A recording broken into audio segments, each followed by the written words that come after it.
The rain tapped softly on the window pane of a small candlelit flat in Whitechapel. Inside, Margaret Holloway, a grief-stricken widow in her late 40s, sat hunched over a séance table, her trembling hands clutching a silver locket. Her eyes, sunken and rimmed with sleepless sorrow, never left the flickering candle at the table's centre. She whispered her husband's name again and again. "Thomas, please, if you're there, speak to me." Behind her, the room remained deathly still, the only sound being the occasional creak of old wood under the weight of time. Then, the candle's flame grew tall, stretching unnaturally upward before flickering out. In its place, a cold mist coiled from the base, snaking around the room like smoke made of whispers. From the center of the smoke emerged a form, soft, indistinct, but heartbreakingly familiar. "Margaret," it said, in Thomas's voice. Her breath caught. She leaned forward. "Thomas, oh God, is it really you?" The form reached out a hand. "Come, my love, just one step closer." Tears spilled down Margaret's cheeks. She rose slowly, drawn by the illusion of comfort. She stepped forward into the veil of smoke and vanished. Beyond the veil, the air shifted. The warm, candle-lit room was gone, replaced by a chilling expanse of grey fog and muted shadows. A ghostly forest twisted and groaned under a sky that never turned day or night. Shapes danced in the mist, illusions, echoes of lost moments.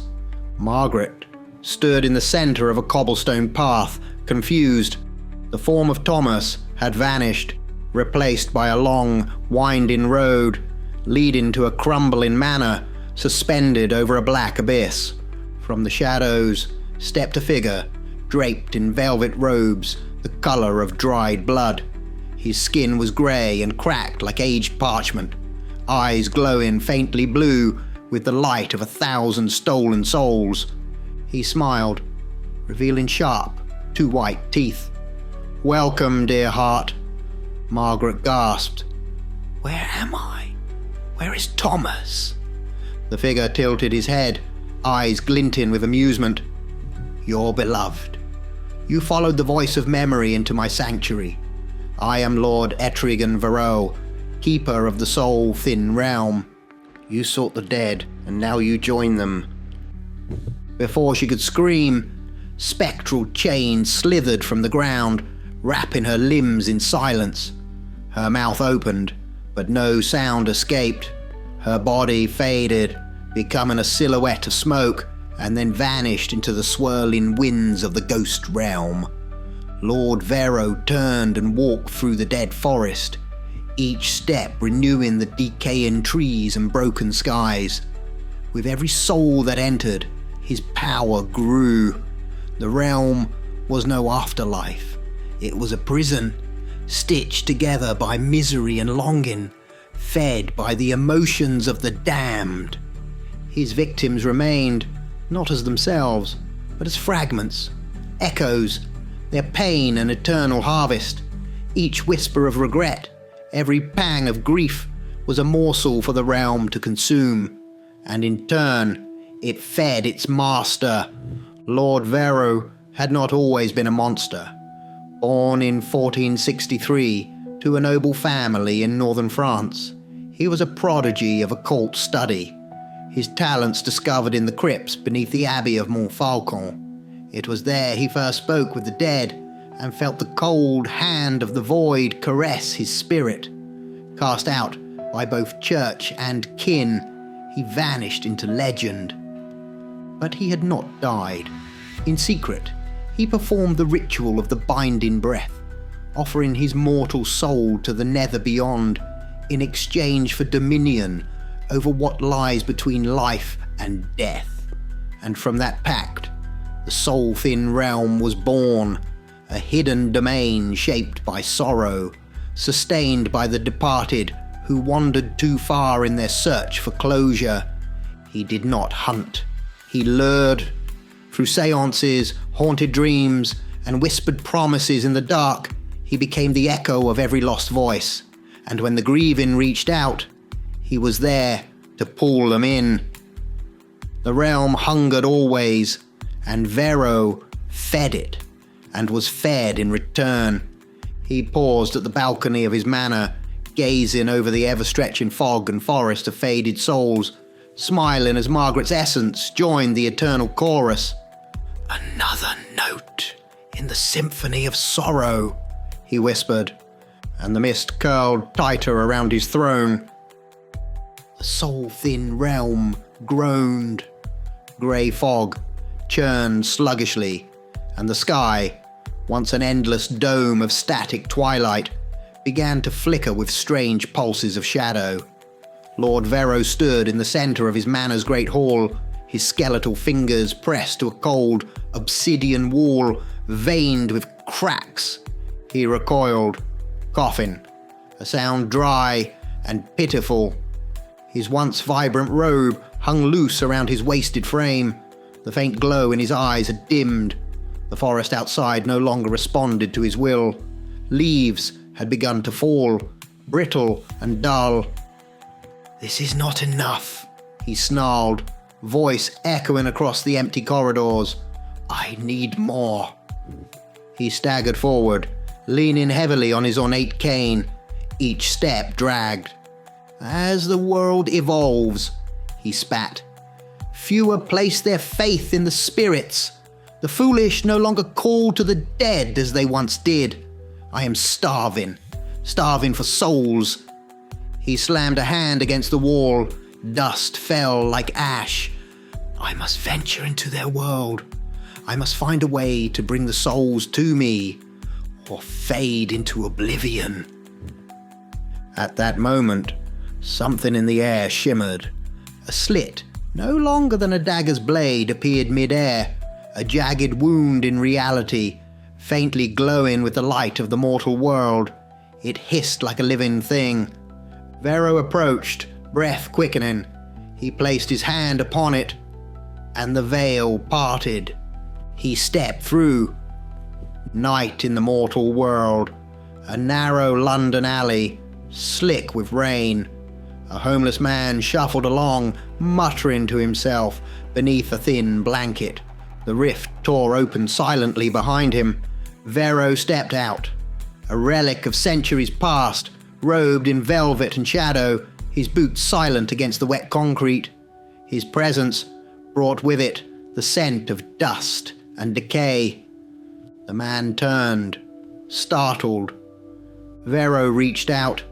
His ghostly hand passed through the man's chest, pulling from him not a soul, but the sensation of warmth, of life.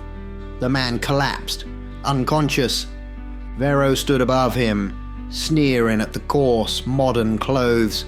He crouched and began to strip the man of his garments, slipping them awkwardly over his ancient frame.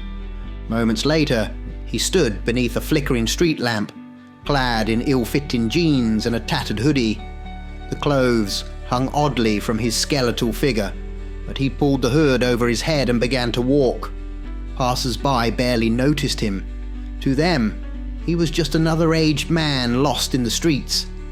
But there was nothing living behind those pale, flickering eyes. He looked up at the skyline of the waking world. "Let them hide in their noise and light," he whispered. "I will find them. I will take them, and they will feed my realm once more."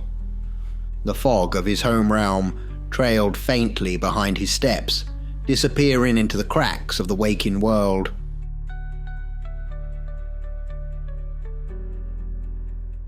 Thunder rolled above the twisted spires of Thornwood Manor, nestled deep in a forgotten woodland where the modern world dared not linger. Beneath the surface, through stone halls and shadowed stairwells, a hidden laboratory pulsed with dark energy and scientific brilliance fused into one. Stephen Lestat stood beneath a hanging iron chandelier, its wax-dripped candles casting long, flickering shadows across his laboratory. Blonde hair swept back from his face, his chiseled jaw set in focus as he leaned over a slab of obsidian etched with sigils few dared speak aloud. Worn gloves covered his hands, stained with reagents both chemical and organic. The lab was a mix of brilliance and horror. Shelves lined with anatomy journals, beside crumbling tomes of necromantic rituals, preserved specimens next to rune-carved skulls, and tubes pulsing with unnatural light. Vats hummed with life or something near to it. A portrait on the far wall watched silently. The stern face of Edgar Thornwood, Stephen's uncle and the former master of the manor, stared with eyes forever locked in secret. His expression was unreadable, but his presence in the room was palpable. Edgar had vanished decades ago, leaving the manor and all within to Stephen and his mother, a woman now long dead, her ashes still resting beneath a black urn engraved with death's mark. Stephen worked alone now. His genius in biology had taken him far, once praised by academics, until his work grew unorthodox. He had gone deeper than any before him, mastering both science and sorcery, becoming something beyond mortal understanding. Tonight, he was reanimating something small, a raven stripped to bone, with sinew drawn from the ether. His voice echoed low, reciting ancient syllables, even as his scalpel etched precise cuts into the bone. A violet glow shimmered through the veins of the bird's corpse. Then he stopped. A wave of cold washed over him, not of temperature, but of essence. The laboratory's candles flickered as though startled. Something ancient had stirred. He stood upright, eyes narrowing. He felt it. "Someone is disturbing the cycle," he whispered. He closed his eyes, extending his awareness into the cracks between realms. The stench of corrupted souls flooded his senses. Death was being siphoned, stolen unnaturally, not by accident, by intention. The energy was powerful, steeped in suffering, controlled. Stephen stepped back, exhaling. "This is not mortal," he muttered. "Someone has found the seams and is feeding from them." Was it a rival, a threat to his work, or perhaps a kindred spirit? His gloved hand reached for a ceremonial dagger, its blade shaped like a serpent's tongue. He held it tightly, staring into the void that pulsed at the far corner of his lab, a gate he had yet to open. "If this force serves Necros, god of death," he said softly, "then it may be an ally." He turned to the portrait of Edgar Thornwood. "Is this your doing, old man? Or have you sent me a gift?" Whatever it was, it had stirred the attention of Stephen Lestat, and he would follow the thread, even if it led him to hell itself. The night swallowed the city in silence. Lord Etrigan Verrill walked beneath the flickering lamplights, his steps slow, deliberate, as if the very ground whispered secrets to him. Clad in stolen rags, the form of a frail old man masked the monstrous truth beneath. His eyes, glowing faintly through the shadow of his hood, darted left and right with growing urgency. He paused in a narrow alleyway, surrounded by brick walls slick with moss and rain, and there he felt it, a ripple, a tremor in the very weave of existence, a pulse unlike any soul he had consumed. It was raw, ancient, brimming not just with sorrow, but with purpose. Verro inhaled deeply, the breath catching in his throat like fine wine. "I feel you," he rasped. "A soul of Necros himself, anointed, ancient, potent. Your essence will feed me for years to come. His lips curled into a twisted grin. And I shall savour every moment. He turned, his body moving with new hunger, following the invisible trail left by the disturbance. Each step brought him closer to Thornwood Manor, a place soaked in forgotten rites and buried lineage. Beneath the earth, within his laboratory, Stephen Lestat pulled on a heavy coat lined with dark leather and silver stitching. He slipped his fingers into a bracer etched with necrotic runes, tightened the straps, and cast one last glance at his Ravencraft creation, now resting silently in a glass chamber. The pull grows stronger, he murmured. Whoever you are, you're drawing on death like an open wound. He turned toward the stairwell, ready to ascend and leave the manor, when knock, knock, knock. 3 sharp raps on the heavy wooden door above. Stephen paused. He hadn't received visitors in years. His eyes narrowed. Curious. He climbed slowly, every sense on alert. As he unlatched the door, a gust of cold air rushed in, carrying with it the scent of damp stone and something older. Decay. There stood a hunched figure in a long coat, his face partially shadowed beneath the hood, yet even hidden, the faint shimmer of unnatural light flickered in his gaze. Evening, the figure croaked. I apologize for intruding. I am a traveller, one who walks in death's shadow. I felt a kinship and followed it here. Stephen's brow furrowed. His voice remained calm. Is that so? The figure smiled. Teeth too perfect, too white. I go by Etrigan, and you're Lestat, yes? Nephew of Edgar Thornwood, a legend in his time. Stephen said nothing, but stepped aside. Come in.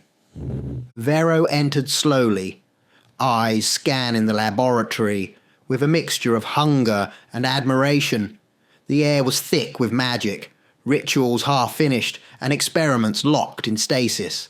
Stephen folded his arms, watching the man carefully. You knew my uncle? In passing, Vero lied smoothly. Our paths crossed in the deeper places.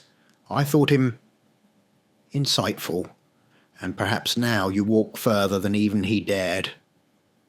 Stephen tilted his head slightly. What do you want? A proposal, Vero said, his voice low and tempting. We are not so different, you and I. 2 practitioners of forgotten knowledge, but the world has grown cold to our kind. Together, we could build something more. Stephen raised an eyebrow. You speak of an alliance. Vero nodded. A realm shared, a gate between yours and mine. We could feed it together. Souls split equally, knowledge exchanged. You of science, I of spirits. A beneficial arrangement. Stephen said nothing for a long moment. He could sense the lie beneath the offer. Vero's soul was riddled with deception, a maze of betrayal, but deeper still, woven in the man's very being, was something real. Death, not just as a concept, but as a presence. Stephen heard the faintest echo of Necros, like a whisper in his mind, a pull, and not of fear, but destiny. Will you offer a portal? Stephen asked finally. Vero smiled. I can open the veil. Let you see what most mortals never will, the soul-thin realm where death breathes. Stephen narrowed his eyes. He knew it was a trap, but he was no mere mortal. He bore the favour of Necros, and in the black heart of Death's dominion there was power waiting to be taken. I accept, Stephen said. Vero bowed slightly. Then let us begin. He stepped to the centre of the lab, dragging a clawed finger through the air. A soft rip echoed like silk tearing. A slit opened, a jagged wound in space. glowing with cold light and whispers from beyond. Fog spilled into the room. Stephen tightened the bracer on his wrist, drew his coat close, and walked beside the creature that meant to devour him. They stepped through together, and the veil closed behind them.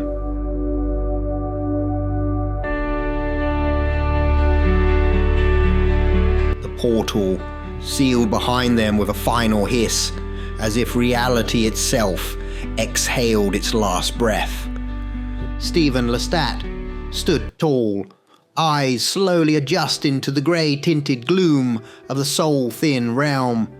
The air was thick with grief and cold memory, the sky above a muted smear of shadows, the ground cracking with the silent screams of 1,000 trapped souls. Vero, now fully in his element, let out a low, triumphant chuckle.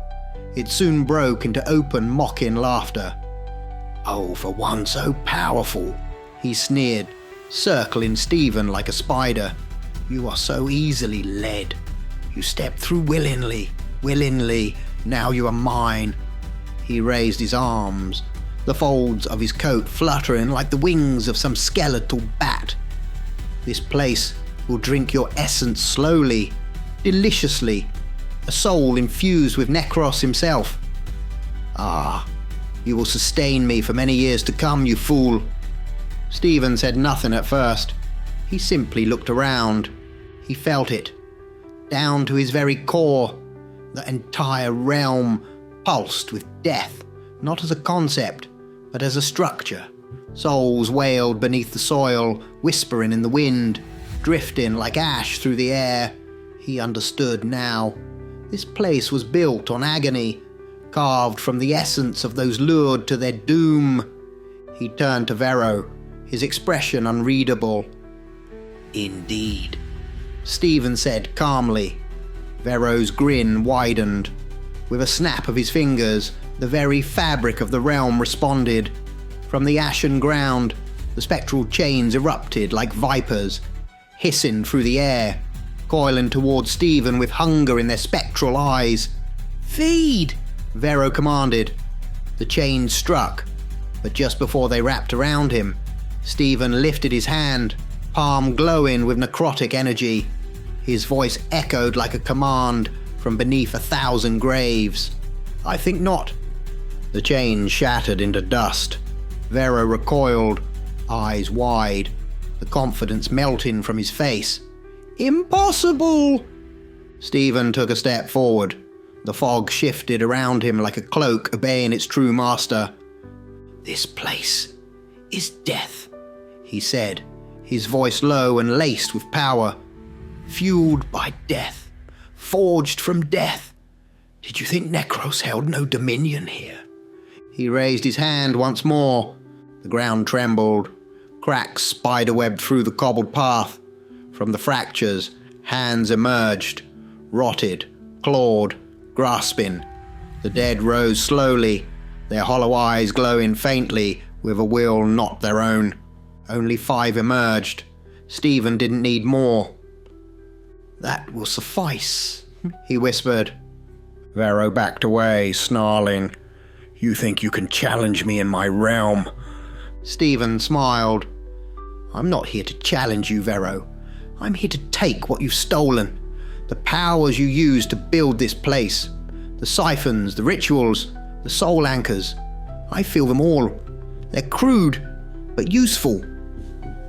He stepped closer, the risen dead falling in behind him like loyal shades. "Let's talk," Stephen said, his voice now like cold iron. "About what you really know. About the magic you used to anchor this prison. Because I think your work will serve me and my master very well."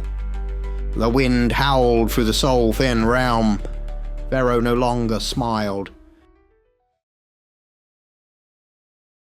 The silence of the soul-thin realm was broken only by the soft groaning of the earth beneath Stephen Lestat's boots. His summoned dead stood behind him, weapons drawn, their presence stabilizing the thrum of necrotic energy around him. Vero had vanished, but Stephen believed he had the upper hand. He stared into the swirling fog. "You underestimated me," he said aloud. Then a slow, deliberate clap echoed from the mist. Vero stepped forward, his pale lips twisted into a smile, far too calm for a man who should have been cornered.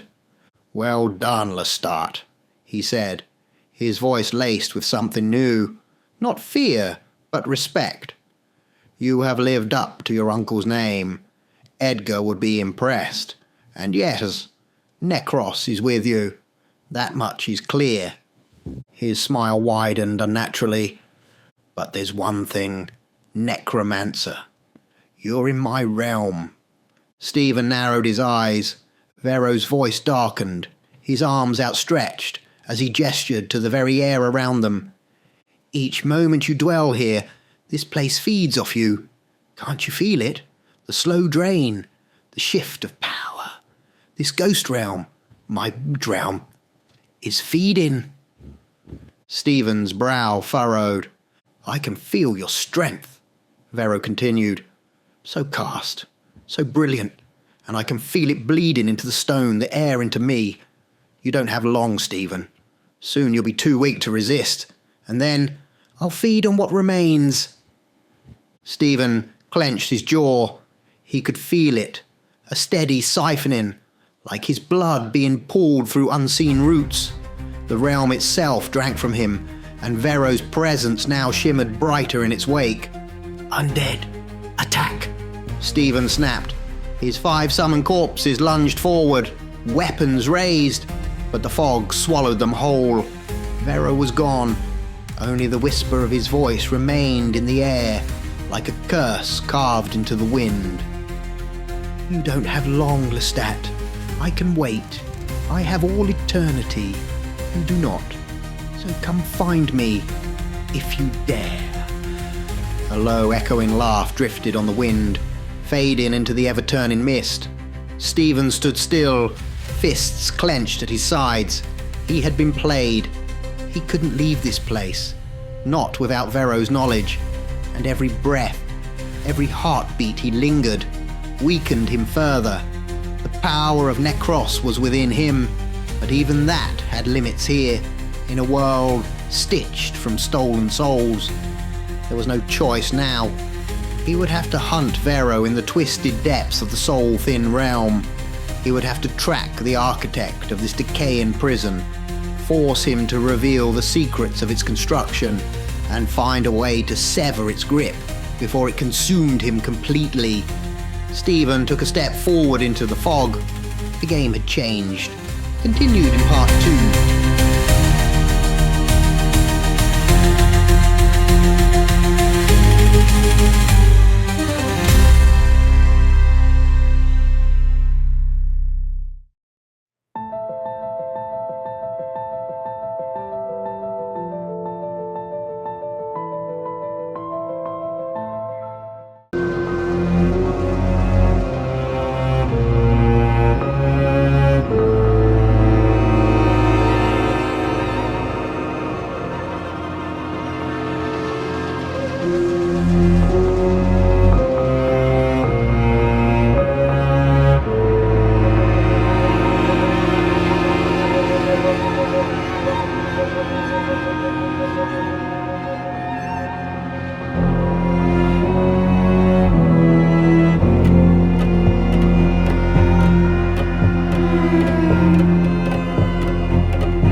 The mists pressed tighter in the soul-thin realm, thickening like clotting blood.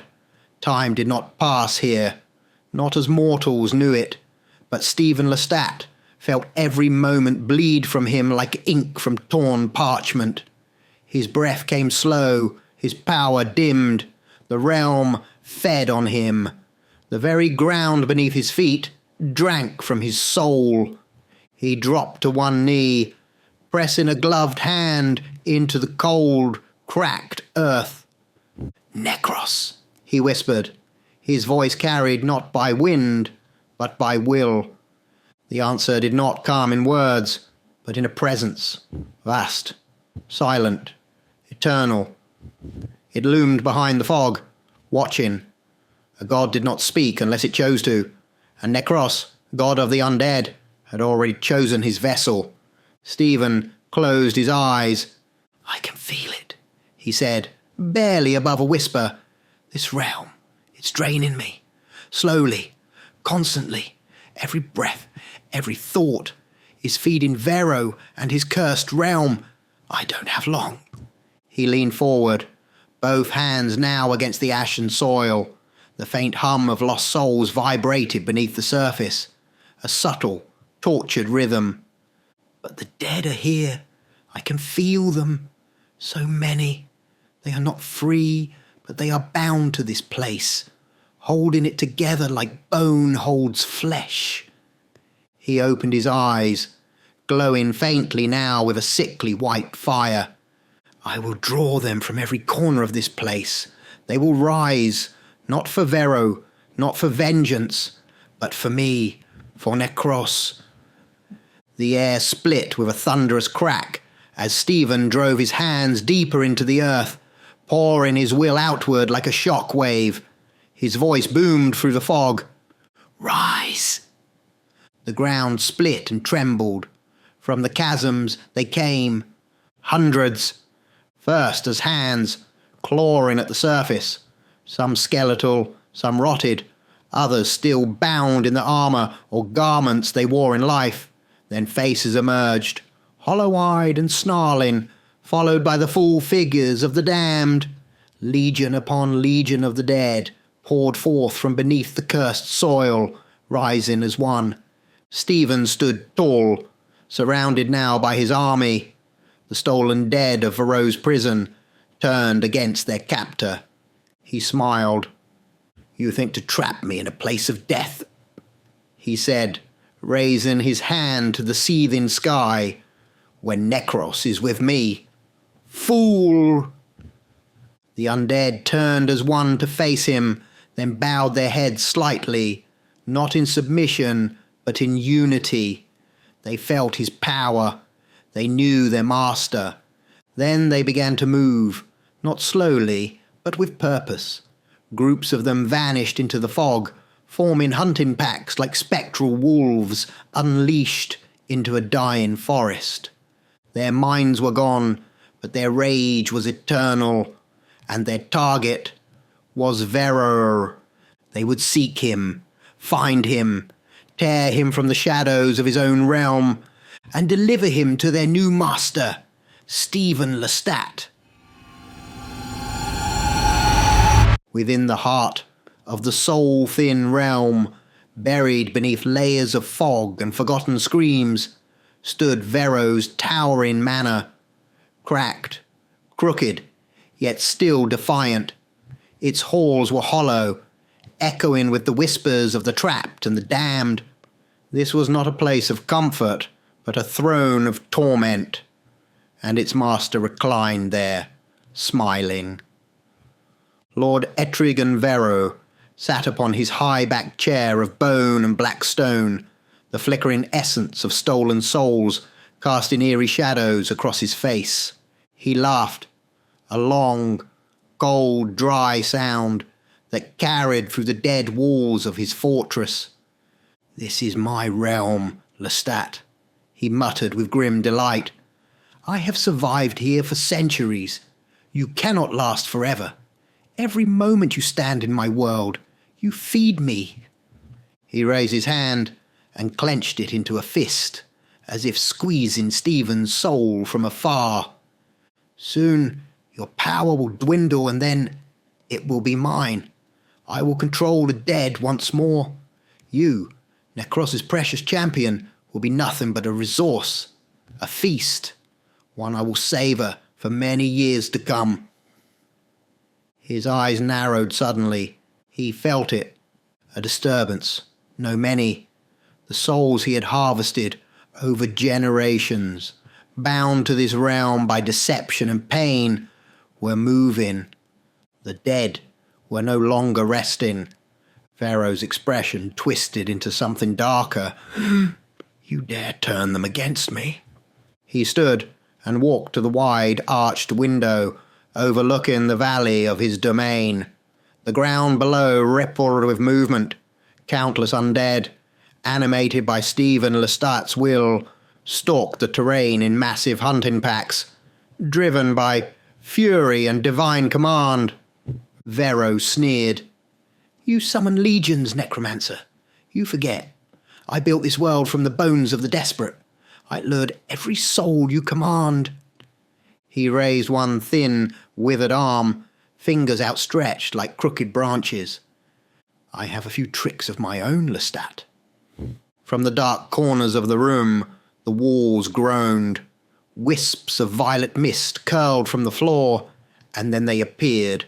Figures, faint, translucent, hollow-eyed, the spirits of the damned, souls so consumed by grief and rage they had lost all memory of who they were.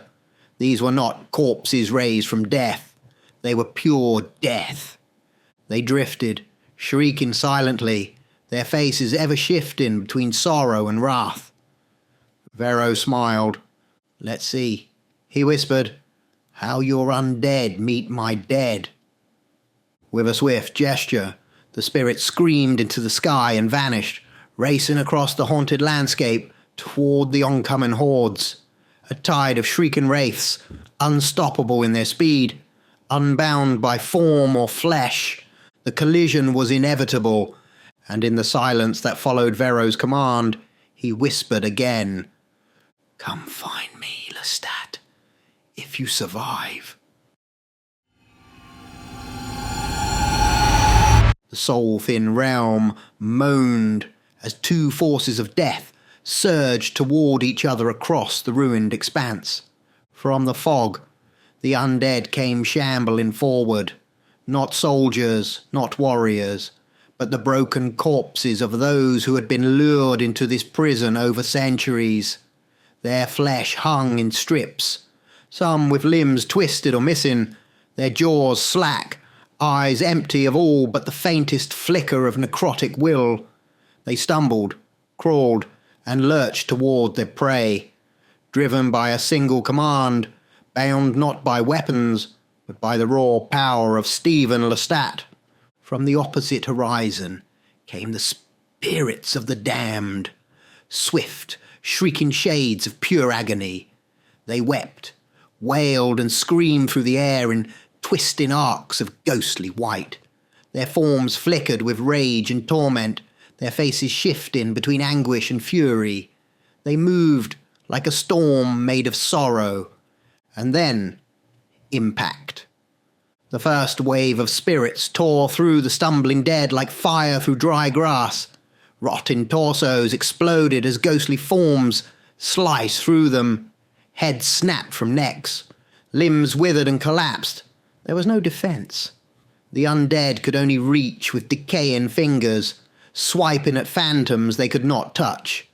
A corpse stumbled forward, arms raised in a desperate grasp, only for a spirit to pass through its chest, imploding it into a heap of dust and bone. Another undead figure fell as three spirits spiraled around it, stripping the last of its decayed flesh in a blink, leaving only a quivering skull behind. The undead tried to overwhelm by numbers, dragging themselves forward in clusters, reaching, moaning, but they were little more than kindling for the spiritual blaze sweeping through them. From atop his distant tower, Vero watched and laughed. "Not so smug now, Lestat," he said with a cruel grin. "You send husks to fight the dead. You command the remains of those I devoured long ago. This realm belongs to me." Beneath the choking fog, the earth shuddered, and a silhouette appeared. Stephen Lestat stepped into view, calm, composed, his coat trailing behind him like a veil of mourning. He walked across the battlefield without haste, weaving through the crumbling remains of his fallen undead. Spirits hovered and circled above, watching him, shrieking low and restless. From his perch, Vero leaned forward, eyes narrowing. Stephen stopped in the centre of the ruin, the air tense, humming with ghostly energy, and the spirits surged. A wave of tortured souls screamed down toward him. A torrent of wrath and sorrow, ready to consume his flesh, his power, his very essence. Vero stood, watching from afar. Could this be it? He murmured, heart pounding with glee. Will the spirits finally take him? Stephen Lestat stood motionless, arms lowered at his sides, as the swarm of screaming spirits rushed toward him, ready to tear him apart. The fog swallowed him whole, and the realm fell silent. The spirits of the damned screamed as they descended towards Stephen Lestat, a hurricane of anguish and wrath ready to shred him from existence. But Stephen did not run. He raised both arms to the sky. The ground cracked. From the broken earth, a handful of undead rose. No armour, no weapons, just decaying corpses, hollow and shambling, their bones brittle, their flesh barely clinging. They stumble forward, stopping between Stephen and the oncoming spectral storm. Far away, watching from the shadowed balcony of his manor, Vero laughed. Do you truly think these few will protect you? He called into the wind.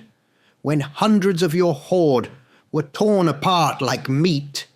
This is your final act, Lestat. A pathetic cluster of corpses. Stephen said nothing. The spirits raced forward, wailing louder, their faces twisted in grief and fury, until suddenly they stopped. Just feet away from the shambling corpses, the spirits froze in place. The mist stilled. Their shrieks softened into gasps, then sobs. Vero's smile faltered. What are you doing? He hissed. Destroy them. Why do you stop? Stephen looked up slowly, the faint glow of death still burning in his eyes. He stepped forward between the small line of undead, standing among them as if they were kin. These bodies, he said softly, are not just dead. They are your bodies. The spirits wept, not with sorrow alone, but recognition. These hollow, rotting husks were the very shells they had once inhabited, stolen and discarded, left to rot beneath Vero's realm. Stephen raised his voice, not in command, but in promise. Be free, he said. You who have been trapped in this false place of death, I promise you, you will be free. Free to serve the true God of death. Free to pass on or rise with purpose. Free to serve Necros, the keeper of souls, not this impostor. The spirits trembled. Their forms flickered and pulsed. Faces once contorted in rage began to shift, softening, clearing.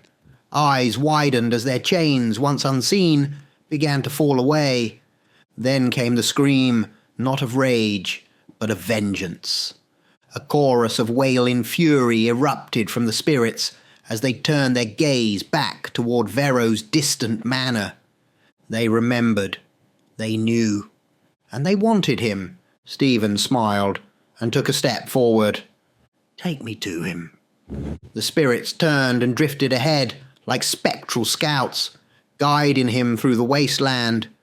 With every step Stephen took, he raised his hand, and more undead rose from the ground behind him. The forgotten, the lost, the discarded. They did not claw or bite now. They followed. He was no longer the hunted. He was the master of death. You who have cheated Necros, Stephen bellowed towards the horizon, and cheated the very souls of their rightful place, you will now suffer. In his manner, Vero stumbled back from the window, his expression twisting, no longer amused, no longer smug, but afraid. No, He whispered, "I must escape. This cannot be." But the realm groaned with shift in allegiance. The spirits had turned. The dead had risen. And though Stephen was still being drained with every breath, his will would not break. His time was short, but nothing would stop him from reaching his prize. Stephen Lestat stood among the swirling spirits, his gaze fixed in the direction of Vero's manor. Around him, the dead shifted in uneasy silence, awaiting command. He raised a hand and spoke with quiet finality. "Take him." Like arrows of pale fire, the spirits of the damned streaked through the sky, their wails rising into the dark heavens as they raced toward Vero's lair. Inside the manor, Vero's skeletal fingers trembled as he slashed the air with desperate gestures. A small rift began to form, a swirling slit in reality, barely stable, just wide enough to escape through. He stepped toward it and stopped. A spirit hovered before the portal, eyes glowing with mournful fury. The escape was blocked. Vero spun around, heart pounding in panic. Another spirit appeared behind him, then another and another. They circled him like wolves around a wounded stag. "No!" he screamed. "This cannot be!" The ancient wood of the manor groaned, then exploded inward. The front door shattered into splinters as the undead surged through the threshold, their rotten limbs dragging, their lifeless eyes fixed on one purpose. But they did not attack. They parted like a tide, forming a solemn, shambling path. At the end of it stood Stephen Lestat. He stepped forward slowly, the silence thick around him. "Well, well," he said, voice like a blade through mist. "Trying to run away?" Vero backed into a crumbling column, breathing hard, wild-eyed. "Please," he rasped, "have mercy. We are the same, you and I. We seek power through death. We can work together, unite, with your strength and my knowledge. We can control death and live forever." Stephen tilted his head, amused. "Only death is forever," he replied, "and it's not yours to control, or mine." He stepped closer. The spirits watched, hovering, waiting. "We are simply a part of death," Lestat continued, his voice deepening with conviction. "For what is more powerful than death itself, the end of all things? Nothing escapes it, nothing defeats it. It simply is. And when it desires me, I will follow it willingly." He stopped inches from Vero. "What need have I for life, when death is my master?" Vero dropped to his knees. "Please, please, I beg you." Lestat's expression turned to stone. "How pathetic," he said coldly. "You, who are without mercy, now plead for it. What mercy did you show these souls? How many lives did you consume to extend your cursed existence?" The spirits closed in tighter, silent, judging. "But," Lestat added, a flicker of strategy flashing behind his eyes, "we may be able to strike a bargain yet." Vero's eyes widened with hope. "Yes, yes, anything." Stephen circled slowly, like a lion in control of the hunt. "Tell me how you built this place, this abomination. Tell me how you travel between realms. Every thread, every ritual, every secret." Vero nodded frantically, desperation oozing from his every word. "Yes, I will. I'll show you everything. I can help you, please." The spirits hovered behind him, their silent judgment unchanged. Stephen crossed his arms and stared down at the man who had once ruled this prison of souls. "For your sake," he said, You'd better hope your knowledge is worth the price. And the shadows whispered, waiting for judgment. Hours passed in the ruin of Vero's manor. The once mighty sorcerer now knelt in broken submission, drained not of power, but pride. The torches burned low, casting long shadows across the shattered chamber as Stephen Lestat stood tall, absorbing every word like a scholar, gathering forbidden truth. Vero had revealed it all. The sigils, the binding rites, the ancient doorways carved into the folds between life and death.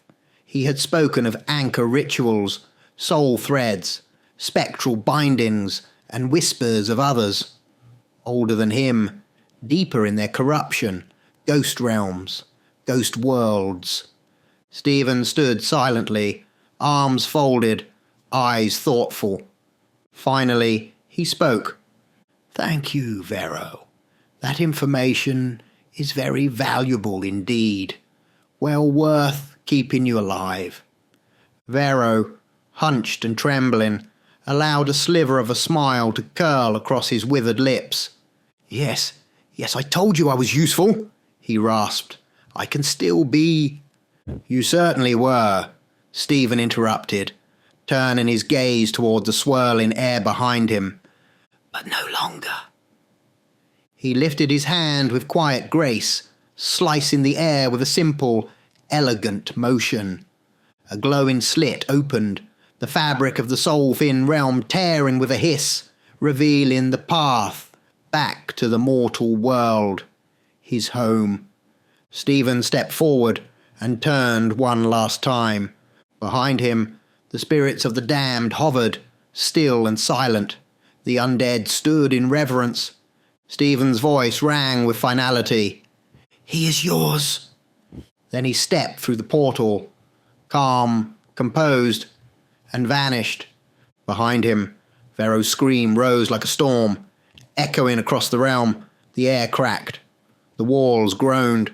The very ground of the soul-thin realm began to collapse in on itself as the stolen souls were freed, drifting upward, no longer chained, no longer consumed. Vero's essence was devoured by the very forces he once commanded, and the soul-thin realm was no more.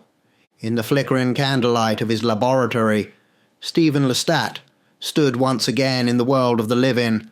The walls around him pulsed with quiet energy. Old books, glass vials, and bone relics now mere shadows to what he had seen. He gazed into the dark, then spoke, not aloud, but into the beyond. "To you, my master, Necros, god of the dead, welcome them into your care. They have suffered for far too long. Now they will know peace within your arms." He bowed his head briefly, not as a servant, but as a chosen. Then his voice changed, more resolute, more burdened. "But Vero was one of many. This knowledge, it's older than I expected, passed down through whispers and blood, hidden in realms outside of time. According to him, he was a student, just a student." He looked at the open book before him, where the symbols Vero had drawn still glowed faintly. "How many more are out there?" he whispered. "How many ghost realms, ghost rooms, ghost worlds exist, hidden just beneath the veil?" Stephen placed his hand over his chest, where the pull of the realm had once drained him. "This task, it may be beyond even me." He looked up, eyes steady, unblinking. "But should I fail, Necros, know that I fail giving everything, every breath, every drop of will, to serve you, and to free those who suffer, the ones stolen, trapped, devoured, the ones meant for your arms, not for parasites of death." He turned back to the darkness, determination burning behind his eyes.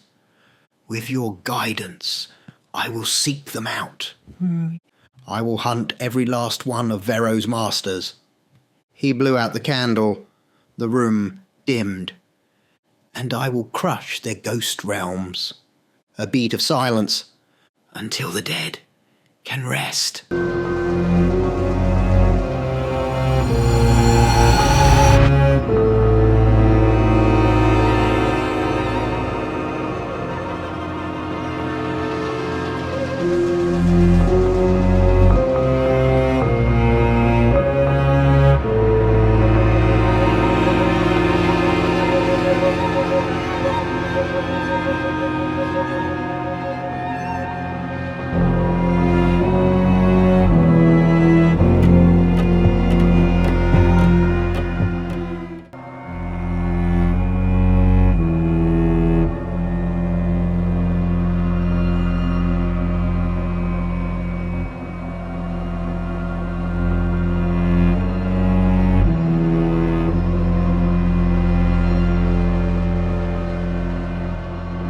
Sarana moved like smoke. The alleyway was silent, shadows clinging to the brick like forgotten memories. She crouched low behind a rusted dumpster, her breath still, her form barely there. A gift from the elder blood, allowing her to become the dark itself. Then it happened. A ripple in the air, like a wound torn through fabric. From nothing, a slit opened, jagged, glowing with a sickly pale light. It tore through reality with a faint hiss, and from it emerged something wrong. Tall, skeletal, robed in faded black that fluttered despite the still air.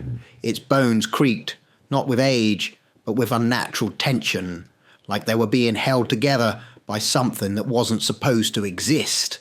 The creature wasn't alive.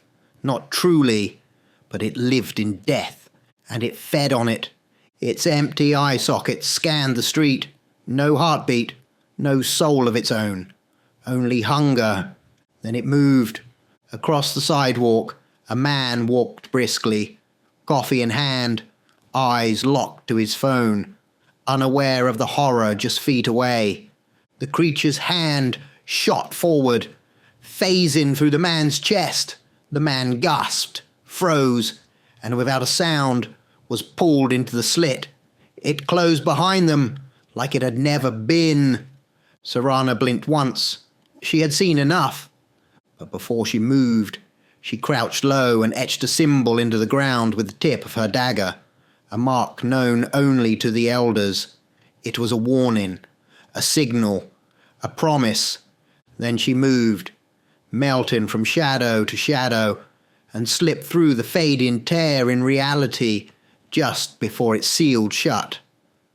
The world beyond was quiet, vast, empty, dead, yet humming with a low resonance that made her skin crawl.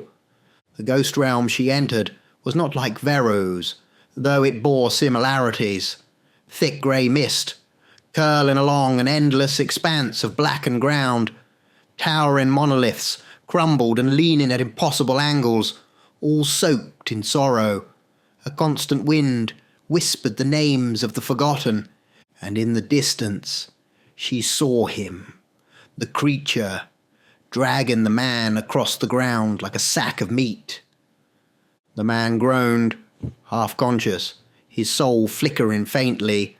The creature raised both arms and began a binding ritual. Thin strands of energy wrapped around the man like threads, locking his soul in place, draining it slowly, deliberately, feeding it into the realm itself. The air pulsed as the creature hissed in delight.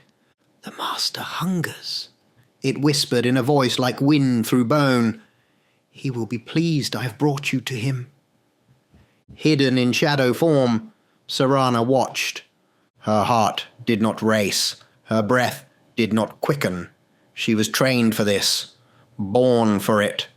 But still, this was no mere collector. This creature served something greater. She narrowed her eyes, her voice only in thought. So, this one's just a stooge, a servant. There must be more. She turned her gaze deeper into the mist, where ancient structures and towers loomed. I must go deeper. I need to know what's hiding behind this puppet, and find the master before he finds me. And with that, she vanished once more into the silence of the mist.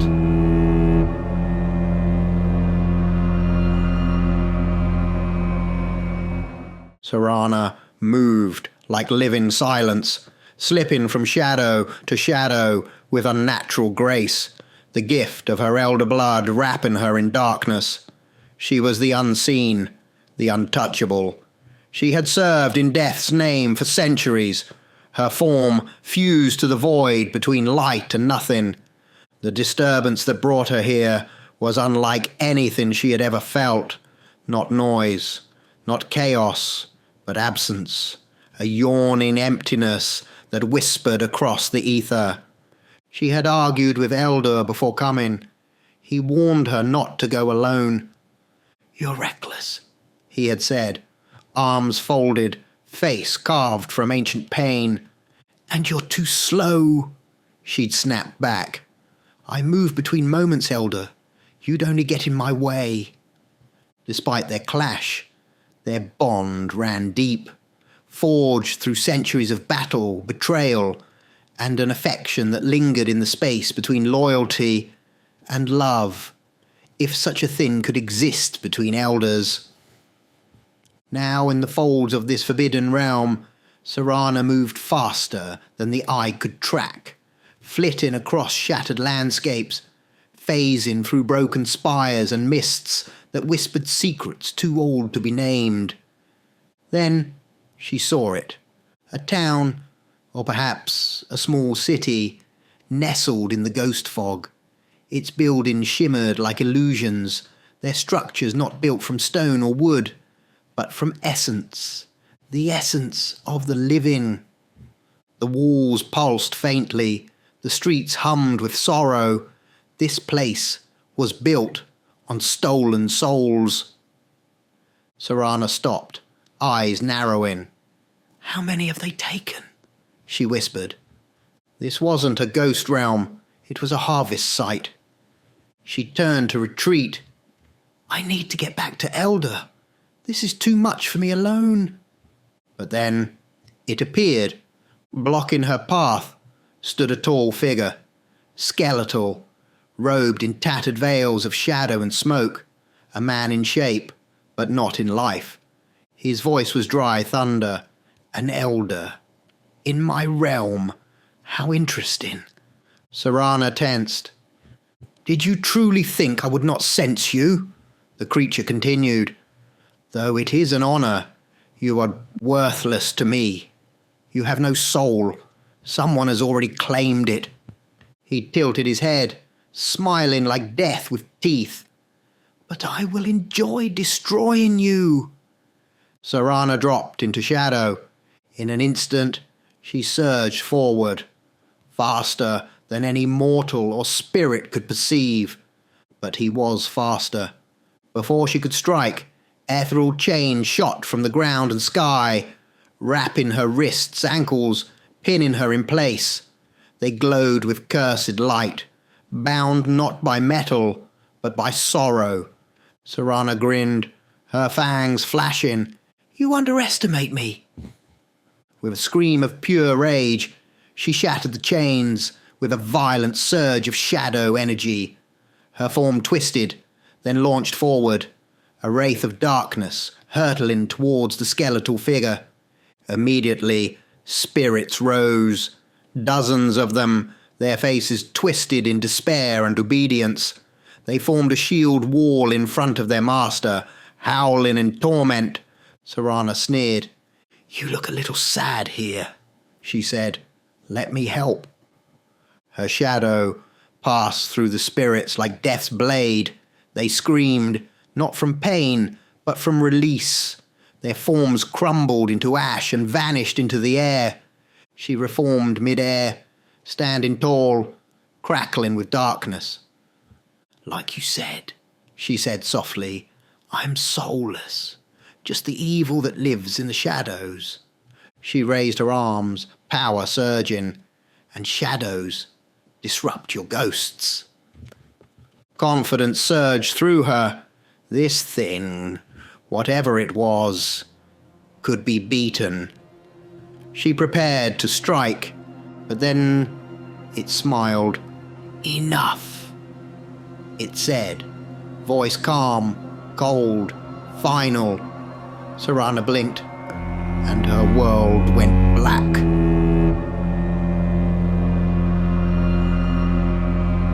The alleyway was cold and silent, save for the quiet breath of a lone figure wrapped in a black coat, his long, silver hair moving slightly in the breeze. Elder stood at the edge of a fading shadow, staring down at the last place he had sensed her. Sarana. He sniffed the air, touched the wall, then looked to the cracked concrete at his feet. Etched in the stone, faint but unmistakable, was a symbol. Her symbol. He crouched low, tracing it with a clawed finger. The lines pulsed faintly under his touch, still charged with her energy. "She was here," he muttered, "and this is where she crossed over." He stood slowly, fists clenched. "Sarana, what have you gotten yourself into?" A quiet moment passed. Then, "Looks like you're in a bit of a pickle." Elder spun around, instincts flaring, ready to strike, but he hadn't sensed the man approach. That alone unsettled him. Standing at the alley's edge, with the soft hum of necrotic energy curling around his boots, was Stephen Lestat. Calm, composed, dangerous. Elder narrowed his eyes. "You've lost a friend," Lestat said casually. "With no way of getting her back. That's unfortunate." Elder's voice was cold. "How do you know this?" Lestat gave a small shrug. "The dead are everywhere, Elder. They see, they whisper, and I happen to listen." He stepped forward, boots tapping against the damp pavement. "So," he continued, "you're stuck. She's gone into a ghost realm, and you have no way to follow."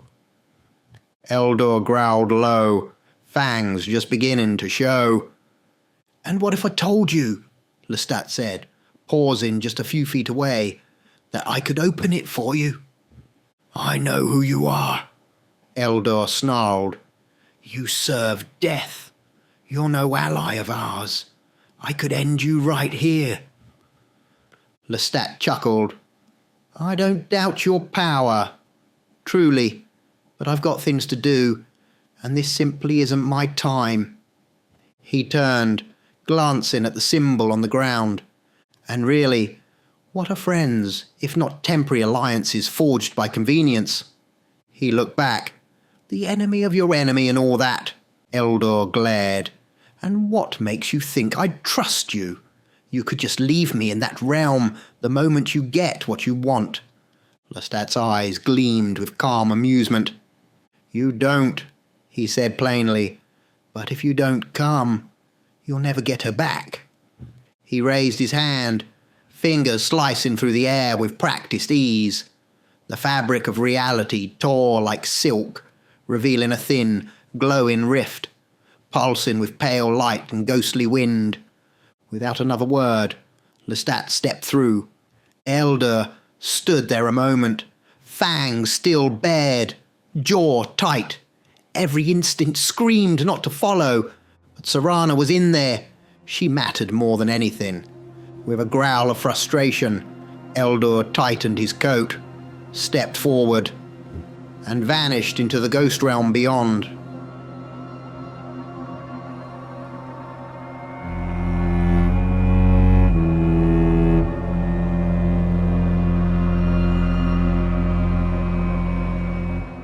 Eldor stepped through the rift and into silence. The ghost realm stretched out before him like a void pulled from forgotten nightmares. A vast, colourless expanse of cracked ground and swirling, oppressive mist. There was no sun, no moon, no sky, just layers of shadow and fog stretching into eternity. He scanned the haze. No sign of Lestat, but he could feel him. The air shimmered faintly with necrotic residue, the mark of a man who had walked hand in hand with death for too long. Elder was one of the few who remembered what came before the reset, before this fractured reflection of existence. And he remembered Stephen Lestat.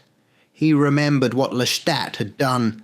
He didn't trust him, not even a little, but he had no choice.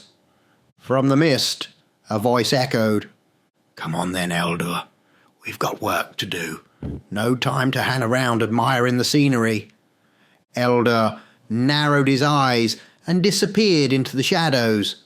A heartbeat later, he reappeared directly in front of Lestat, who stood smugly with arms folded. Elder's voice was low, sharp. "Let me tell you something, Lestat. At the first sign of betrayal, I will kill you." Lestat raised an eyebrow, unbothered. "Oh, come. We've got bigger fish to fry and all that. No time to dawdle in threats." He turned and walked a few steps, then stopped. His tone changed slightly. Not casual, but focused. "We're going to need more."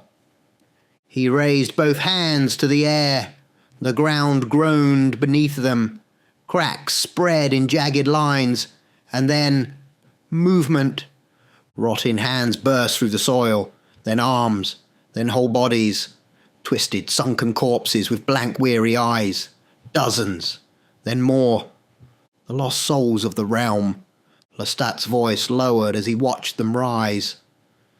"There are so many of them, trapped in this cursed place, forgotten, abused, forced to sustain parasites." His expression softened, not with weakness, but purpose. "I must free them. The dead do not deserve this." Elder turned to him, surprised. For just a moment, in Lestat's voice, he heard something he didn't expect. Compassion. This man cared. Lestat raised more. The dead formed ranks behind him, silent and ready, still souls, but guided by one who had earned their trust. Then Lestat turned. "Unfortunately," he said, "these brave souls won't last long against the spirits that haunt this place. But you, Elder, your connection to the shadows, that might be just the thing to disrupt them." Elder smirked. "So that's why you wanted to help me?" Lestat grinned. "Oh, of course. You think I'm here out of pity? Please, we both benefit. As much as I detest your parasitic nature..." Elder's eyes flared red. "And you surely detest my relationship with death," Lestat continued. "We can aid one another. For now." Elder's lips curled. "For now." And so, the pair, the necromancer and the vampire elder, stood at the head of an undead army, two forces bound by necessity and nothing more. In the distance, cloaked in swirling fog and sorrow, the ghostly city loomed, its towers rising like gravestones against the sky. Together, they began to march. The air thickened with sorrow, the mist turned in a sickly grey as the towering ghostly city loomed in the distance. Then it shifted. Reality bent, as if space itself recoiled in fear, and from the mist, the tall, skeletal figure emerged once more. Its presence sucked the warmth from the air, the creature's eyes, empty, burning pits of unnatural hunger, locked on the pair standing at the head of a silent, undead legion. It raised a long, bony hand. "You dare raise my feed?" the creature growled, voice like wind through crypts. "These souls were meant to sustain the realm. You will suffer for this defiance." With a single gesture, the ground behind it tore open, and from the rift came spirits of the damned, dozens of them, shrieking, twisting in the air like serpents of sorrow. Their faces wept, screamed, and begged all at once, and they surged forward with unnatural speed. Lestat calmly turned to Eldur. "Your cue," he said with a smirk. Eldur's eyes gleamed crimson. Without a word, he stepped into his own shadow and vanished. In a flash, he reappeared in the path of the oncoming spirits, his body dissolving into darkness. As the spirits touched the shadow form, they screamed and disintegrated, their ghostly matter scattering like ash in a storm. The tall creature shrieked in fury. "Another elder in my realm!" Its voice cracked with fury. "Then I shall destroy you, as I did the other one who dared to step into this place." Eldur froze mid-motion, his face shifting from fury to pure rage. His body surged with power, an ancient force rarely seen even among his kind. Shadows writhed around him like living blades. He stepped forward to strike, but Lestat raised a hand. "Stand down, Elder," he said. "Not yet. He's too much for you now." Eldur snarled, but paused. Lestat continued, his voice calm but sharp. "His power is of spirit, ethereal and cursed. He can tear souls apart with ease, but my warriors—" He gestured behind him at the legion of undead. "They have no souls, not here. He has no hold over them." The skeletal creature stepped back as the undead surged forward, marching as one, an unstoppable wall of rot and resolve. The creature snarled, but did not attack. "I can sense her," Lestat said suddenly, tilting his head as if listening to the wind. "She is functional, the dead whisper, and in this place I hear everything." The creature hissed. "This is not over." And with a flick of his long fingers, he vanished into the fog, like smoke consumed by fire. Silence returned. Eldur stepped towards Lestat, eyes burning. "Where is she?" Lestat turned slowly and pointed toward the highest towers of the ghostly city, distant but pulsing with dark energy. "There," he said. "The dead still cry from that place, and they say she exists. She's bound, but not broken. But we must move quickly. This realm drains me piece by piece." He looked over his shoulder at the undead. "My children will carve a path. But the spirits, they can destroy me. And them.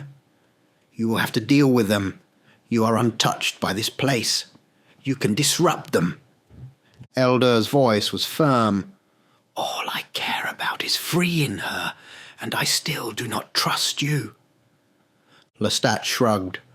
"Oh, come now. Trust is such an overused word. Why trust when we simply need each other?" He met Eldur's eyes. "I couldn't do this without you, and you couldn't do it without me. That's not trust. It's a trade. Think of me as you will, but we cannot do this alone."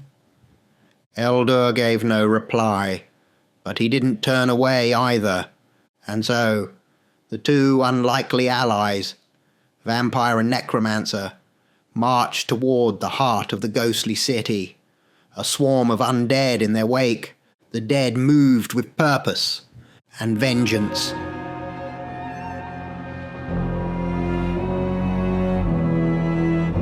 The time for stealth is over. With an undead legion at their backs, Eldur and Stephen Lestat launch a full assault on the ghostly city, a realm built from sorrow and sustained by stolen souls. Inside, Serana's fate hangs by a thread, and ancient spirits rise to defend their twisted masters. As Lestat's undead clash with the wailing damned, and Eldur battles shadows with shadows, only one thing is certain: death is not the end here. It's the beginning of war. Is this what you want? Then come and take it.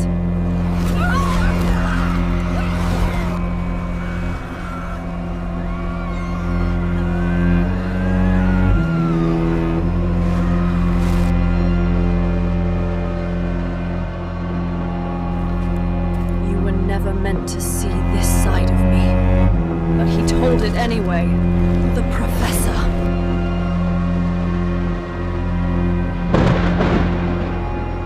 The mist thickened as Elder, Lestat, and the army of undead approached the outskirts of the ghost city. Towering, ethereal structures, pulsing with the stolen essence of the living, the air crackled with a tension older than time. Elder walked beside Lestat, his voice low but edged with something deeper than suspicion. Do you remember the events of the Crimson Dawn? Lestat didn't stop walking. No, he said plainly, but I've studied it. Elder's eyes narrowed. How could you study that which has been erased? Lestat finally turned, his gaze sharp.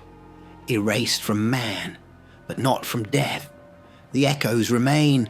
Death remembers everything. I know who I was there, but that place, that reality, no longer exists. Don't judge me for something I've never done. Elder gave a slow nod. Very well. They stepped into the city's outer ruins, where the architecture flickered between form and fog. Ghostly lights danced in cracked windows. Shadows moved where there should be none. Elder spoke again, the worry clear in his voice. What do the dead whisper of her? I feel nothing, no connection. It's like she's not here. Lestat's eyes lost focus as he tapped into the netherflow, but then his brow furrowed. Strange. I hear nothing. No whispers, no screams, nothing. As if she's beyond reach. Elder's composure broke. Then she needs me now. Let us storm this place. Lestat raised a hand. Hold. A full assault would expose us. We do not know their full strength, and I will not send my army to die like pawns. They may be dead, but they are mine. Each one a memory, a name, a soul. Elder looked at him. This necromancer, this wielder of death, saw something unexpected. Compassion. They are dead, Elder said bluntly. Lestat turned sharply, eyes meeting his. So are you, Elder, and so is Serana, yet you love each other. Elder's lips parted slightly. Words failed him. He looked away, gathering himself, then nodded. Very well, we'll play it your way, for now. Together, they turned towards the city gates, one a shadow walker, the other Death's voice, and began plotting their next move in a place where the dead refused to rest. Elder moved like a wraith, shadow to shadow, gliding through the deserted, mist-soaked streets ahead. His senses sharpened, scanning every wall, alley, and rooftop for the signs of an ambush, but there was nothing. No traps, no waiting enemy, only the eerie stillness of a city that never truly lived. In mere seconds he returned. Nothing, he said. Too quiet. Lestat frowned. Strange, he muttered, then turned to Elder. We need to divide. Take a handful of my warriors, circle around, look for a weakness, and try not to kill them. I'll hold you responsible. Elder raised an eyebrow. I cannot control them. Lestat stared long and hard at him. And you say I forget? You already manipulated the dead once before. In Crimson Dawn, you made them serve your purpose. But back then, you didn't ask for their permission. Lestat stepped closer. Now I give it to you. Just be careful. Eldor paused.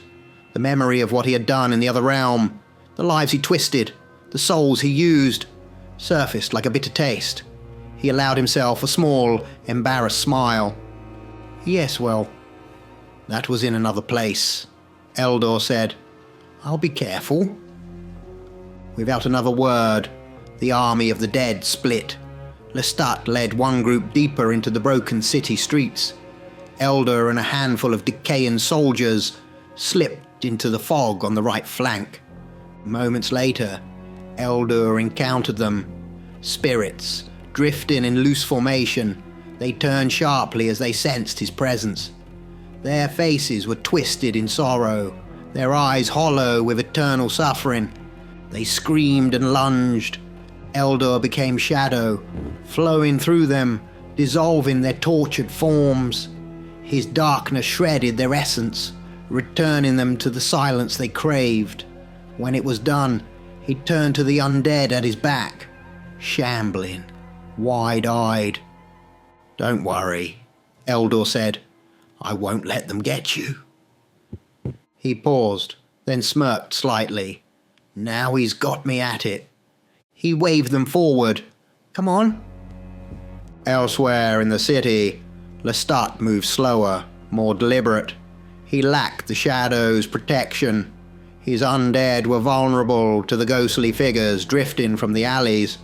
Already, several had been torn to pieces by clawed, transparent hands. But Lestat didn't attack. He raised his arms, his voice calm and commanding. I know you weep, he said. I can feel your torment. You were meant for rest, not this. The spirits circled him, moaning. They hesitated. You have been robbed of your death, Lestat continued. You should be gone, but this realm has chained you here. I am a servant of Necros, the true guardian of death. He alone can give you peace. I do not come to control you. I come to release you. His voice echoed into the silence. One spirit stopped, staring at him, then another.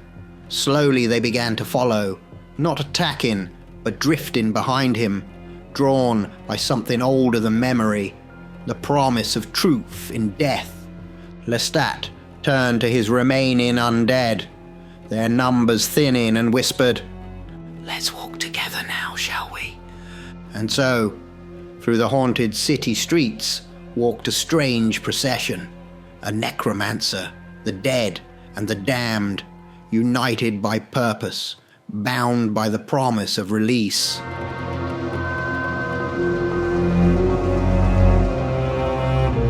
Deep within the heart of the ghost city, a towering figure stood motionless atop a twisted spire.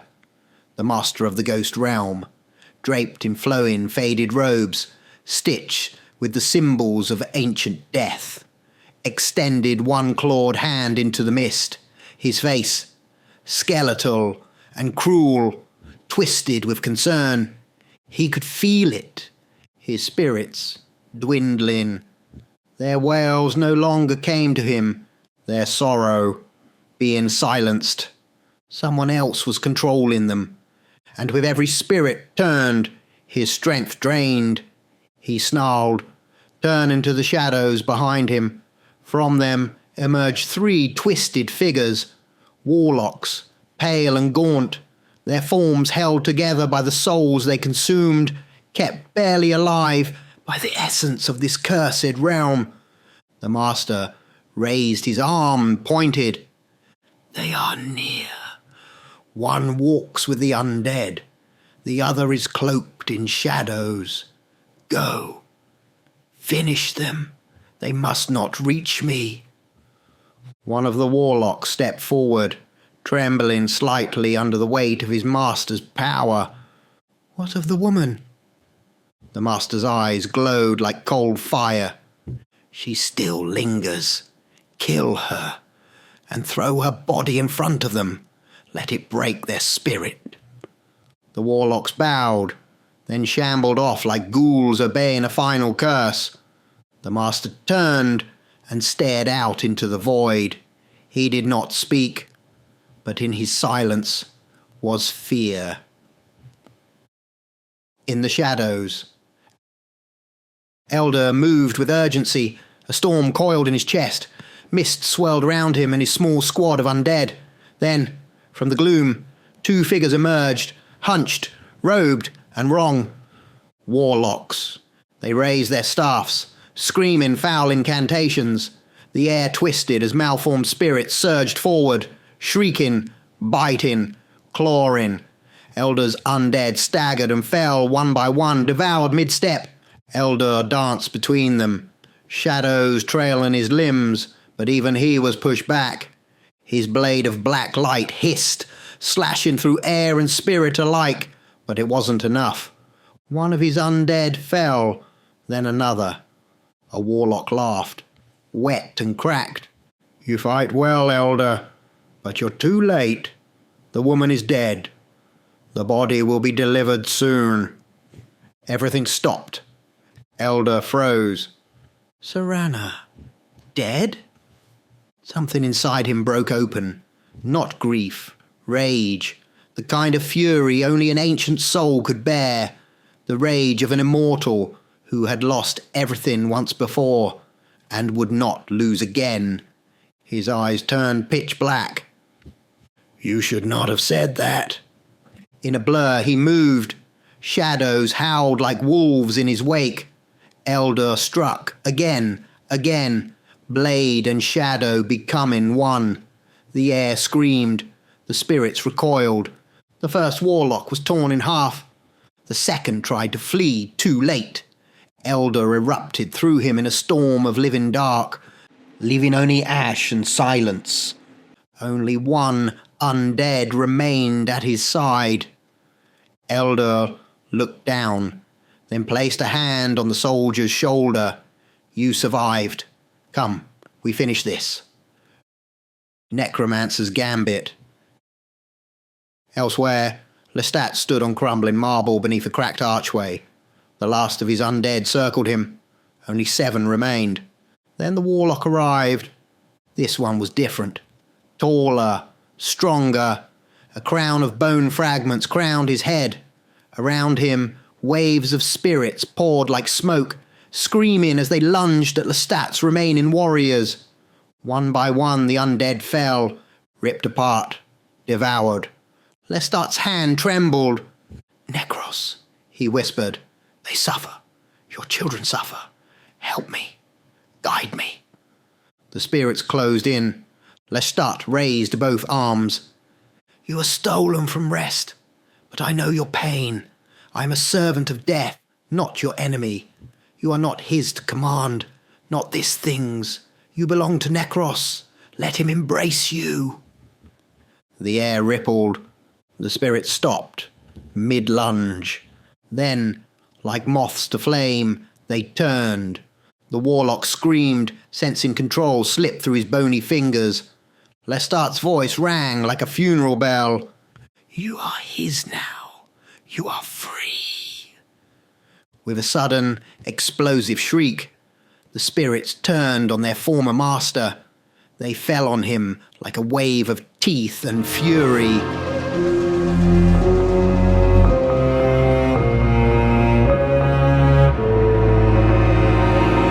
When the mist settled, nothing remained. The ghostly mist parted. Eldor stepped into the clearing first, his shadow form trailing behind, like a cloak of dusk. One lone undead staggered at his side, battered but loyal.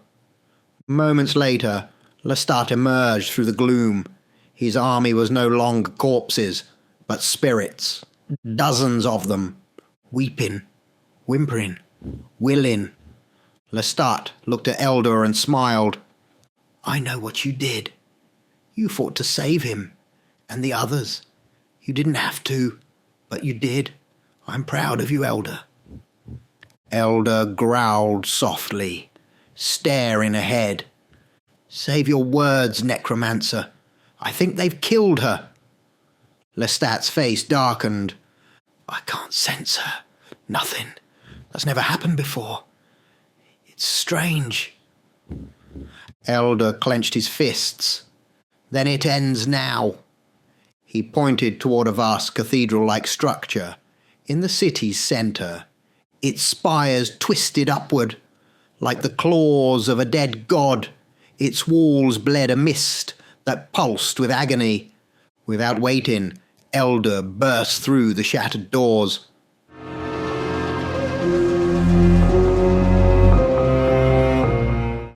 No guards, no monsters, no master of this place. Only her. Serana stood in the centre of the great hall, bathed in pale, flickering light. Spirits surrounded her, hundreds of them, screaming, moaning, locked in chains of shadow that pulsed from her fingers like spiderwebs of pain. She was barefoot, her long black dress torn and flowing like smoke. Her lips were blood red, her eyes no longer crimson, but void. At her feet lay the twisted remains of the master of the ghost realm, his skull cracked, his body torn apart, as if it had exploded from the inside out. Lestat stepped back. By Necros, he felt it. Not just power, corruption. That's no longer just an elder, he whispered. That's Serana, with the full force of the ghost realm inside her. She turned to them, slowly, then smiled. More souls to feed me. My collection grows. Her voice was layered, hers, and something deeper beneath. I am the master now, and I hunger. Lestat's spirits recoiled behind him. He whispered, She enjoys their pain. Elder stepped forward. Serana. It's me. She blinked. A flicker of recognition, of memory. Gone. You dare speak my name as if you have rights to it. You are not my anchor anymore, Elder. This place, this pain, it freed me. Her smile was wicked. Dr. Thorne tried to break me. He failed. You tried to tame me. You lied. But this place let me become who I truly am. She raised a hand. A dozen spirits screamed louder, writhing in the air. Elder clenched his fists. That's not you. You're stronger than this. No, she purred. This is me. I just never let it breathe. Until now. Lestat looked at Elder, eyes wide with realization. She's gone, Elder. Or at least, the version of her we knew. No, Elder said coldly, stepping forward. She's still in there. Buried. But she's in there. Careful, Lestat warned. That's not hope you're carrying. It's a knife to your heart. The spirits wailed louder. The cathedral trembled. Serana rose into the air, her hair lifting like she was underwater. One of you will die. The other will serve. Decide. Lestat's voice rang out into the cathedral of screams. Spirits, attack! A dozen ghostly figures launched forward, shrieking like broken violins, their pale limbs stretching for Serana. But she didn't move. She didn't blink. She simply smiled. Her arms rose slightly, palms open. The spirits collided with her form and were devoured. Their cries turned to gasps of ecstasy, then silence. She drank them like wine, absorbing every drop. She purred. They fuel me. Your army is mine. Lestat staggered, his body trembling. Necros, help us. She's too strong. I weaken. Serana turned her head, her eyes now a glowing white void. I feel you fading, little necromancer. Your god has no power here. Here, I am God. She turned to Elder, arms wide, a goddess of death, crowned in mist and shadow. And you, Elder, you shout for me to fight it. Why would I fight the only thing that ever made me feel whole? I gave you power. I gave you purpose. Without me, you were nothing but a hollow shell waiting to be devoured by Nocturna. You were a whisper of a man. I saved you. And now, you should bow before your savior. Elder stared at her, heartbroken, silent. Lestat whispered beside him. She's gone. But Elder stepped forward. The flame within the shadow. He didn't raise his hands. He didn't charge. He spoke. You say you saved me, that I was nothing, that I should bow because you gave me strength. He took another step, but power given is not power earned. It is borrowed, temporary, like feeding a starving man and calling yourself a god. Serana scowled, but something behind her eyes flickered. You once taught me to embrace my shadow. And I did, but not to serve you, not to owe you. Another step. The spirits around her flinched. I did not become strong because of you. I became strong the moment I realized I could choose for myself. Her brow furrowed. Elder's voice deepened, not with rage, but with truth. You have power now, yes, but not freedom. You are a vessel. You are the prison that believes it is the warden. These spirits, they don't follow you. They fear you. Serana's lips trembled, just slightly. You speak of greatness, but all I see is need. You need to be worshipped. You need control. You need to be obeyed. That is not power. That is dependence. The mist swirled. I do not want to destroy you, Serana. I want to remind you. The self that chooses love over domination, choice over control, life over consumption. That is the self I fell in love with. That is the self who escaped Thorn, not by becoming a god, but by reclaiming her soul. She clutched her head. The spirits cried louder. The cathedral trembled. Serana screamed, a raw, agonized wail. Shadow exploded outward from her in every direction, but Elder stood firm. He whispered, so only she could hear. No one owns you. Not even this place. Not even your pain. You do not have to rule to be whole. Serana screamed. The wail tore through the ghost realm, fracturing buildings, rupturing clouds, waking the very walls of the forgotten city. Her arms fell limp at her sides. Her head dropped forward, hair covering her face. And then, the visions. A child crying. A crib stained red. A husband, drunk, violent, laughing. Villagers, torch-lit faces twisted in hate, jeering as they spat, and took turns tearing her down. The ghostly realm fed on these moments. Her trauma had been its feast. It was how it controlled her. A slow drip of sorrow that grew into a tidal wave of rage. She dropped to her knees. Elder. Her voice was hoarse, broken. I can't stop it. It hurts. It hurts so much. I can't hold it back. Her face lifted, eyes burning white again. Go, please, before I kill you. Elder stepped forward, not afraid. No! She snarled, pain and darkness raging behind her voice. Go, before I rip you to pieces. He knelt in front of her, unshaken. The philosophy of the flame. Serana, I will die for you, but I will not live for you. She froze. I will give my life if it saves yours, but I will not give myself. I will not surrender who I am just to please the shadow of what you've become. Her eyes narrowed, but she did not strike.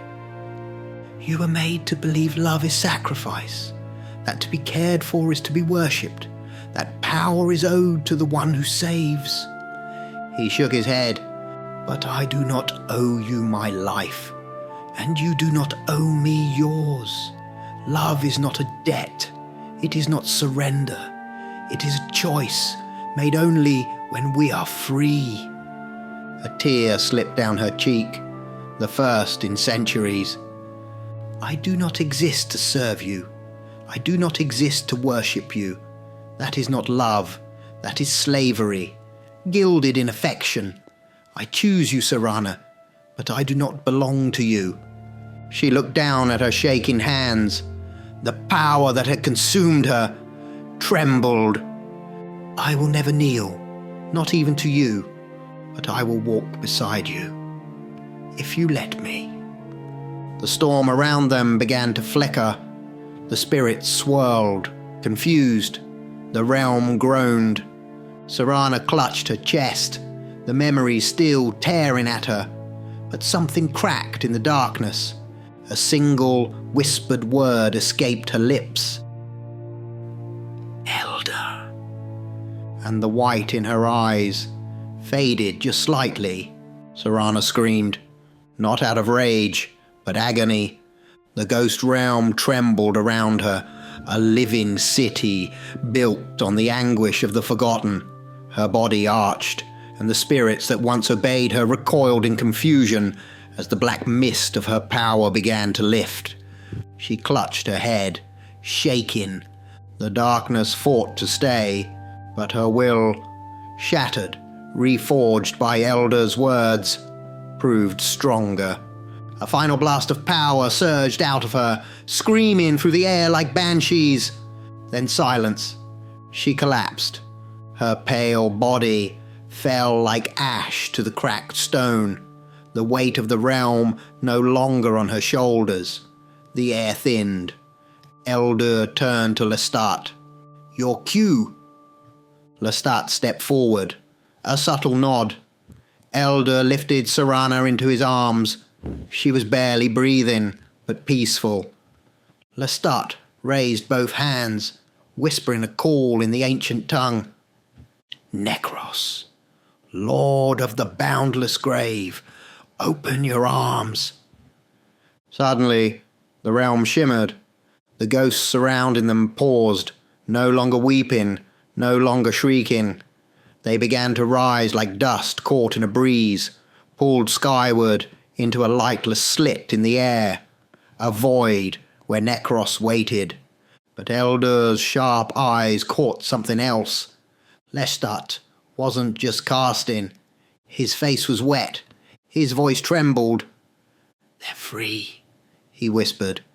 They're finally free. And as the last of the spirits disappeared, leaving nothing but silence and dust, Lestat spoke one final word in reverence. Peace. The city crumbled behind them. Walls fell. Towers collapsed into mist. Lestat turned and raised his arms again. Time to go. This place is dying. A narrow slit tore open behind him. Elder, holding Serana, stepped through first.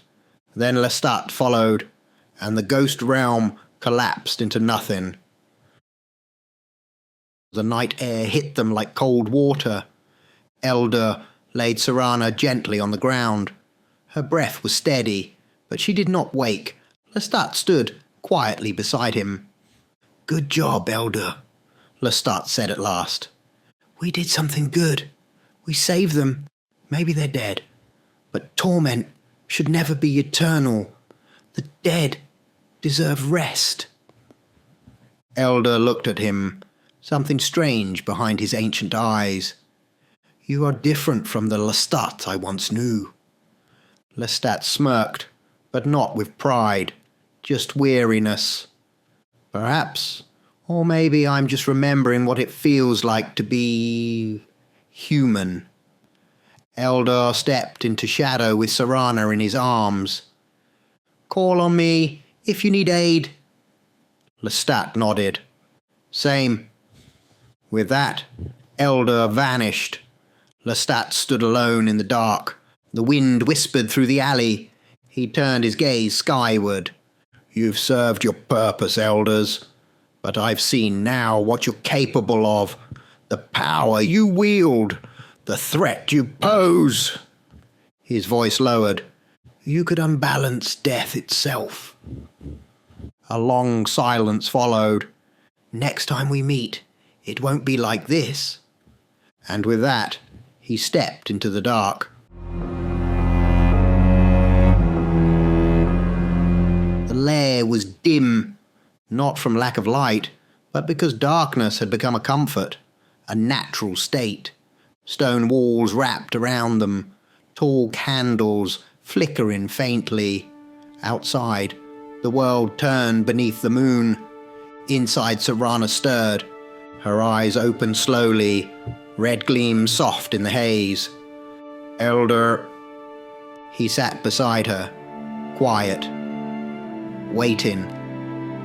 "I thought that side of me was gone," she whispered. "The hunger, the shadow, as an elder, a creation of thorn.